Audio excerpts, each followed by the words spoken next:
Hi, it's James here today. And today, I'm 51 and I see a lot of people in my life, met a lot of people, worked with a lot of people. And I worked for a guy that was worth probably $100 million. And he gave his kids, his grandkids, his kids a lot of money, bought them houses. He established a factory, owned it for 40 years, made multi millions. And all it did, he gave his kids a lot of money. His one son got divorced three fucking times because the woman took advantage of his money, and that cost a fortune. And his grandson boarded his luxury car one night when he was on vacation in Florida, wrapped it around a pole. And this is a funny story because he was well known in Windsor, Ontario, Canada, and multi-millionaire. And he went to the police station, and there was a lot of bodily damage incorporated in this accident with the girl he had in the car, lots of drugs in the car. And he had the car removed from the impound instantly and bought every policeman off, just bought him off. The point I'm trying to get to today, like, I did everything on my own. I worked in a factory 30 years and I did side jobs, healthcare, you name it. I did jobs, and everything I got is due to my own back labor. No one's gave me a house or a car. That'd be nice. I'd like to get a free car. Mine's old, 2013. But if you got monies and you got kids, don't spoil them. You can send them to school, but let them do it on their own. That's the point that I want to get by today. Because if you spoil them and they think they got everything to fall back on, there'll be a complete disaster. Complete disaster. And if you have a couple dollars, you didn't get it, I'd say 95% of the time, from inheritance. Most people work their asses off, invest well, bought some property, and lived life cheap. Like, I live life cheap. I don't spend a lot of money whatsoever. But yeah, if you're rich, don't spoil your kids. Shove them out there and, let them work. And once they can prove themselves, let them get their own mortgage, let them get their own payment. Once they can prove themselves, if you want to say, okay, I remember when I bought my first house, I was tight on cash, and my father, his parents passed away, and I needed a new roof. It was leaking a little bit, and I went on a roof and I tarred it. My father got an inheritance from my grandparents, and he's like, I'll pay for the new roof. And I'm like, oh, thank God. Because, having a roof leaking causes more damage than anything. But he paid for the new roof to get done. I'm not a roofer whatsoever. I don't like going up in heights. Some people don't like heights, and I don't like heights. But anyways, if you have a couple dollars, don't give your kids the easy way out. Because if you got a couple dollars, you never made it easy, unless your parents are multi-millionaires and you got an inheritance from hell and you just want to pass it down.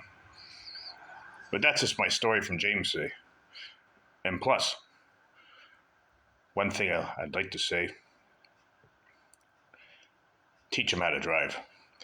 Every one of these people I know who are rich and they have kids, these kids think, because they're rich, they can drive like maniacs and control the road. Because, my daddy will just call the policeman because they know the chief and they're multimillionaires. Yeah, well, there's actually some policemen out there that don't give a fuck how rich your dad is. I remember my old boss, worth probably $100 million at the time, and he owned a club. He bought it. It was going bankrupt, and he had German celebrations. He got all drunk, caused a huge accident, totaled 4 cars, his $140,000 car is called a Phantom, and he bought his way out of the drunk driving. Simple as that. And that's no joke, you know. But if you're rich, teach your kids how to do it on themselves. Don't just hand the money over, you know.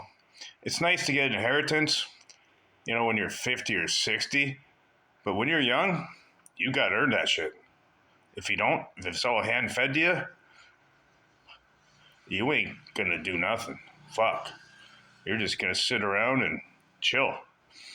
You know, I don't blame people for that, but it doesn't bring a good personality and a good balance in life and you know, respect for people who do the daily grind. You know, the daily grind is not easy.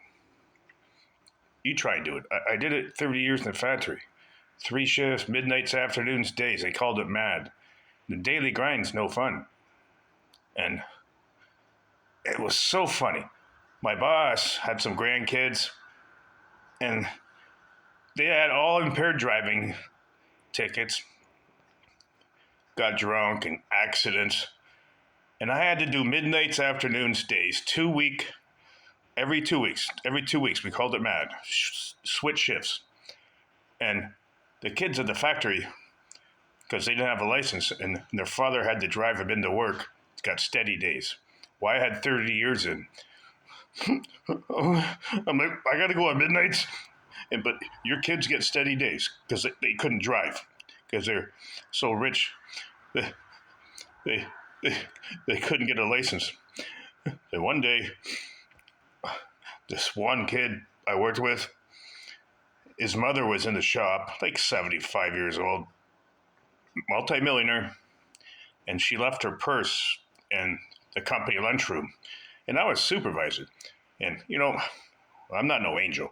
I used to go up to the company lunchroom and look in the fridge because they'd order food. And I just snack on whatever they ordered. Did all the high head guys up in the ladder didn't eat. They'd put it in the fridge. And I just snack on it because I'm the supervisor.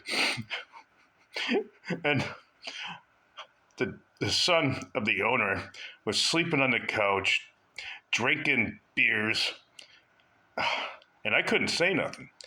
I'm like, oh, God. You know, that's what you get.